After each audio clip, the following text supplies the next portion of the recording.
আৰু দিলীপ শইকীয়াই সিদ্ধান্ত ল'ব। নাই নাই, এইটো মিত্ৰতাটো ইহঁতৰ মিত্ৰতাটো আজিলৈকেও আছেতো, ভাঙা নাই। এইটো ইহঁতৰ কথা, আমাৰতো ক'ব লগা একো নাই। আমি BPF আগৰ পৰাই অকলে খেলি আহিছোঁ আৰু এইবাৰো আমি BTC নিৰ্বাচনত মিত্ৰতা থাকে তেনেহ'লে নাই প্ৰতিহত কৰিব, যিহেতু কেইবাবাৰো এই পৰাজিত হৈছে BPF। নাই, এইবাৰ BTC ইলেকশ্যনটো অলপ বেলেগ ধৰণত হ'ব।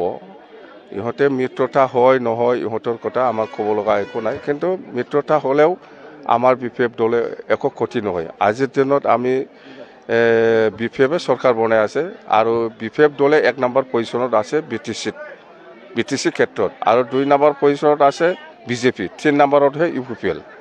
মুঠতে BPF দলৰ পজিশ্যনটো খুব ভাল, আমি এইবাৰ চৰকাৰ বনামেই।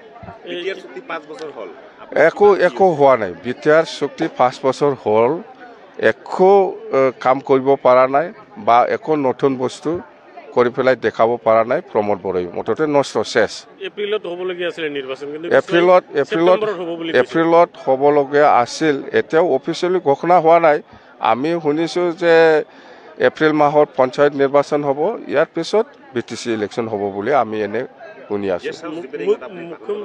গেষ্ট হাউচটো আমি 3 কোটি দি গেষ্ট হাউচ বনাইছে শিলিগুৰি, 12 কোটি ৰিপেয়াৰিং। এইটো কিবা হ'ল? এইবিলাক কাজলটো চাব লাগিব, ৱালটো চাব লাগিব।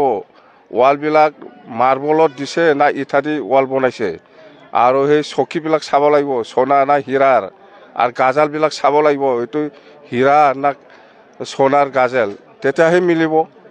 কালি ইতিমধ্যে মুখ্যমন্ত্ৰীয়ে কোকৰাঝাৰত ঘোষণা কৰিছে যে এপ্ৰিলত ইলেকশ্যন নহয়, ছেপ্টেম্বৰত হ'ব BTC ইলেকশ্যন। নাই, ছেপ্টেম্বৰত হয় না এপ্ৰিলত হয়, এইটো গভৰ্ণমেণ্ট অফ আছামৰ বা ইলেকশ্যন কমিশ্যনৰ কথা। মুঠতে 2025ৰ ভিতৰত নিৰ্বাচন হ'ব, বাছ।